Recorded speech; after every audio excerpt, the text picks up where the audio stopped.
வணக்கம். இரவு நேர பிரதான செய்திகள்.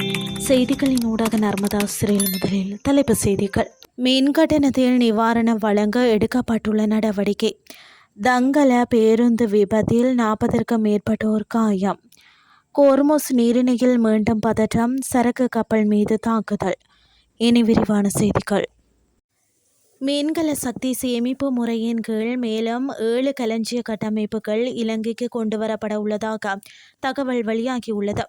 மின்சார வலுசக்தியை நிலைப்படுத்துவதற்கு நுகர்வோருக்கு நிவாரணம் வழங்குவதற்குமாக இந்த திட்டம் அரசாங்கத்தினால் ஆரம்பிக்கப்பட்டுள்ளது.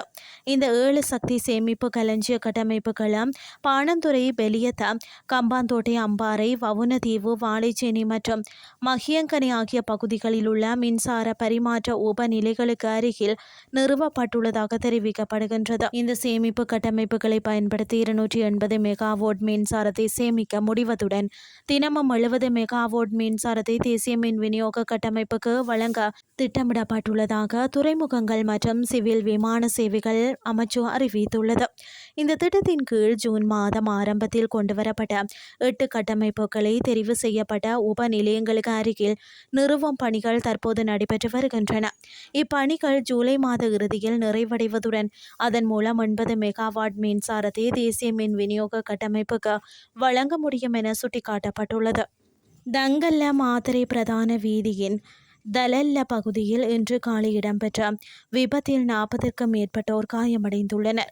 2 தனியார் பேருந்துகள் நேருக்கு நேர் மோதிக்கொண்டதிலேயே இந்த விபத்து இடம்பெற்றுள்ளது. காயமடைந்தவர்களில் 25 பேர் மாத்தறை பொது மருத்துவமனையில் அனுமதிக்கப்பட்டுள்ளதாக காவல்துறை தெரிவித்துள்ளது.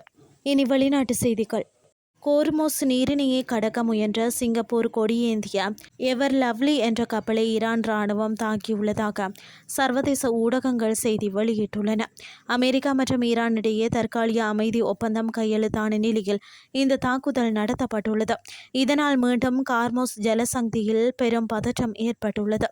ஈரானின் இஸ்லாமிய புரட்சிகர பாதுகாப்பு படையினர் வியாழக்கிழமை கோர்முஸ் நீரிணையில் சிங்கப்பூர் கொடி ஏற்றப்பட்ட சரக்கு கப்பல் ஒன்றை தாக்கியதாக 2 மூத்த அமெரிக்க அதிகாரிகள் தெரிவித்துள்ளனர். கப்பலை தாக்குவதற்கு முன்பு ஒரு வழி தாக்குதல் ட்ரோன் ஒன்று அதன் மேற்கு பக்கமாக நகர்ந்து சென்றது. இது அந்த தாக்குதல் திட்டமிட்டே நடத்தப்பட்டது என்பதற்கான அறிகுறியாகும். இந்த தாக்குதலால் கப்பலின் மேல் தளம் சேதமடைந்தது. ஆனால் உயிரிழப்புகள் எதுவும் ஏற்படவில்லை என்றும் அதிகாரிகளில் ஒருவர் தெரிவித்துள்ளார்.